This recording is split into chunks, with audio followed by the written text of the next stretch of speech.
السلام عليكم ورحمه الله وبركاته. اهلا وسهلا بكم في فيديو جديد. فيديو النهارده هيكون ليه فايده كبيره جدا على صحتك وعلى حياتك كلها بشكل عام، وعلشان كده مهم جدا ان انت تكمل الفيديو للاخر. كل سنه وحضراتكم جميعا بخير بمناسبه حلول شهر رمضان الكريم. شهر رمضان هو شهر التقرب الى الله من خلال الصيام والصلاه وقراءه القران واداء الاعمال الصالحه، وبرضه فرصه مهمه جدا جدا جدا للتخلص من العادات السيئه اللي ممكن تكون موجوده في حياتنا. وعلشان كده في الفيديو ده هنتكلم عن 7 عادات سيئه نقدر ان شاء الله ان احنا نتخلص منها خلال شهر رمضان. بس قبل ما نبدا فيديو النهارده اعمل لايك للفيديو واشترك في القناه لو انت مش مشترك، ويلا بينا نبدا في فيديو النهارده. اول عاده سيئه هنتكلم عليها في فيديو النهارده وهي التدخين. للاسف التدخين من اسوأ العادات اللي ممكن تصيب اي حد فينا، سواء كان على الجانب المادي او على الجانب الصحي. وانا عارف ان انت لو شخص مدخن هتكون مش حابب نفسك وانت بتدخن، ممكن تكون بتستخسر الفلوس اللي انت بتدفعها في التدخين، ممكن تكون عاوز تبطل التدخين في اقرب وقت، ولكن لحد امتى هتفضل بس عاوز؟ يعني امتى هتاخد خطوه ان انت تبطل الحاجه دي بشكل فعلي؟ فانا شايف من وجهه نظري ان شهر رمضان فرصه كويسه جدا ان انت تتخلص من التدخين، وده من خلال ان انت بتكون كده كده صايم عن الاكل والشرب، فتقدر برضه في نفس الوقت وبكل سهوله تصوم عن ماده النيكوتين. بس مش بعد ما الشهر يخلص ترجع مره تانية للتدخين زي ما للاسف ناس كتير بتعمل كده. انت بمجرد ما الشهر يخلص وتكون قدرت ان انت تنقطع عن التدخين خلال الشهر ده، هتكون قدرت باذن الله ان انت تقطع نص المسافه، وعودت جسمك على نسبه النيكوتين الطبيعيه اللي بيفرزها مخك. وبرضه الفتره اللي بعد كده هتكون الى حد ما سهله شويه. ممكن تحس ببعض المعاناه، ولكن مش هتكون بقدر المعاناه اللي ممكن تحسها لو لا قدر الله خسرت جسمك وصحتك بسبب التدخين. معلش احنا ممكن نكون طولنا شويه في نقطه التدخين، وده علشان زي ما قلنا في بدايه الفيديو ان دي تعتبر اسوأ عاده ممكن تصيب اي حد فينا. العاده السيئه رقم 2 اللي نقدر ان شاء الله نتخلص منها خلال شهر رمضان وهي الافراط في الاكل. للاسف احنا كمصريين ما عندناش ثقافه الاكل الصحي او الهيلث فود، وضيف على كده كمان فكره ان التوقيتات بتاعه الوجبات بتكون متلخبطه بشكل كبير جدا. يعني مثلا عندك المفروض علميا وجبه الفطار تعتبر من اهم الوجبات في اليوم، لا احنا ممكن نلغي وجبه الفطار خالص وما نفطرش. برضو من ضمن الحاجات الصحيه ان وجبه العشاء المفروض تكون وجبه خفيفه علشان ما تعملكش مشاكل في الهضم اثناء النوم، لا احنا بقى بتجيب في وجبه العشاء كل ما تشتهي الانفس، هات بيتزا على كريب ولخبط الدنيا وعك الدنيا خالص. وده للاسف بيتسبب في مشاكل كتير جدا زي مشاكل في الهضم او السمنه، او لا قدر الله مشاكل تانية صحيه ممكن تتسبب في حاجات تضر القلب والشرايين والكلام ده كله. وعلشان كده شهر رمضان بيكون فرصه كويسه جدا جدا علشان تظبط الاكل بتاعك. كده كده من خلال الصيام جسمك ومعدتك بتكون اتعودت على كميات قليله من الاكل، فعلشان كده ممكن برضو تزود عليها ان انت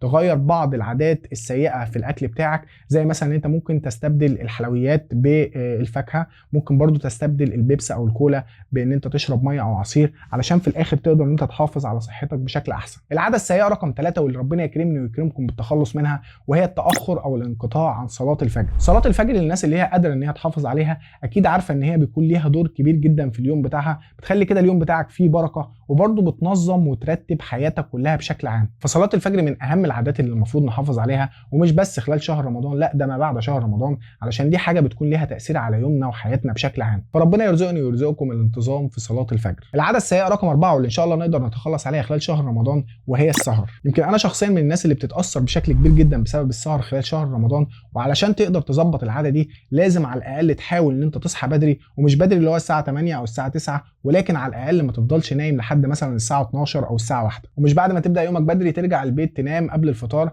علشان ده ممكن يتسبب في ان انت تسهر في اخر اليوم. حاول على قد ما تقدر تشغل نفسك باي حاجه مفيده، وبلاش تشغل نفسك بالمسلسلات علشان ما نصلحش حاجه ونبوظ حاجه تانية. حاول تلهي نفسك باي حاجه مفيده لحد بعد الفطار، وكده كده بعد الفطار بيكون في صلاه التراويح واللي ممكن مثلا تستمر للساعه 9:30 او الساعه 10، وبعد ما تخلص صلاه التراويح عندك فرصه ان انت مثلا تقعد سهران لحد الساعه 12 او الساعه 1 لحد ما تتسحر وتصحى على صلاه الفجر وهكذا. او ممكن تنام بعد صلاه التراويح وتصحى على السحور مباشرة مثلا في حدود الساعة 2 أو الساعة 3 وتتسحر وتصلي الفجر وبعدين تنام وهكذا، علشان تقدر ان انت تاخد كفايتك من النوم اللي تساعدك ان انت تصحى اليوم اللي بعده تكون فايق وتقدر ان انت تكمل يومك بشكل احسن. شوف الحاجة اللي تريحك واعملها، ولكن في نفس الوقت تحاول بقدر الامكان ان انت تبعد عن فكرة ان انت تفضل صاحي للصبح او تفضل صاحي فترة كبيرة وانت صايم، وبعدين تلاقي نفسك نمت متأخر، مثلا نمت الصبح على الساعة 8 الساعة 9 وقضيت فترة كبيرة من صيامك وانت نايم. يمكن من اكتر الحاجات اللي انا بستمتع بيها على المستوى الشخصي فكره ان انا اكون شغال وانا صايم، او وانا صايم بعمل اي حاجه تانية،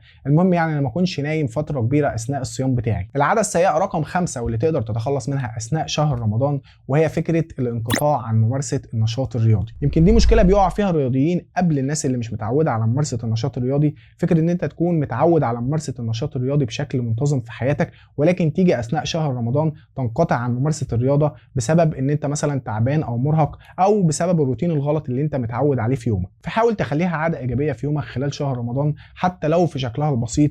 ممكن مثلا تتمثل في ان انت تمشي لمده نص ساعه بعد الفطار او بعد السحور او حتى بعد الصلاه. ممارسه الرياضه حتى في شكلها البسيط ده خلال شهر رمضان هتحافظ على صحتك بشكل احسن. احنا ان شاء الله لينا فيديو مخصوص عن اهميه ممارسه النشاط الرياضي على حياتك كلها، مش على صحتك بس ان شاء الله ده هيكون في الفيديوهات اللي جايه. العاده رقم 6 واللي لازم تتخلص منها خلال شهر رمضان، وهي ادمان التليفون او ادمان الشاشات بشكل عام، سواء كان مسلسلات او افلام او اي حاجه. لازم تتخلص خلال شهر رمضان من ادمان الشاشات او التليفون بشكل عام. للاسف في عادات كتير سيئه بنعملها في حياتنا واحنا مش حاسين، وللاسف مخنا اتعود على نسبه الدوبامين اللي بياخدها من الحاجات دي. انا بفكر اعمل فيديو تاني نستكمل فيه باقي العادات السيئه اللي المفروض نتخلص منها من حياتنا. ادمان المسلسلات او الافلام تقدر ان انت تتخلص منها من خلال ان انت تستبدلها باي حاجه تانية مفيده وتقربك من ربنا، زي الصلاه او قراءه القران. وشهر رمضان فرصه كويسه جدا جدا جدا للناس اللي هي مدمنه مسلسلات وافلام علشان تقدر ان هي تتخلص من الحاجات دي. العاده رقم 7 والاخيره، واللي تعتبر مش عاده واحده بس مجموعه عادات، هتقدر ان شاء الله ان انت تتخلص منهم كلهم بمجرد ما تتخلص من ال6 عادات اللي احنا قلناهم من شويه. ودي حاجات زي القلق والتوتر والتفكير السلبي وخلافه. وبكده نكون خلصنا فيديو النهارده. متنساش تعمل لايك للفيديو وتشوف الفيديوهات اللي تظهر لك على الشاشه، وتشترك في القناه لو لسه ما اشتركتش، وتشارك الفيديو ده مع اصحابك وقرايبك. وكل سنه وحضراتكم جميعا بخير. اشوفكم ان شاء الله في فيديو جديد.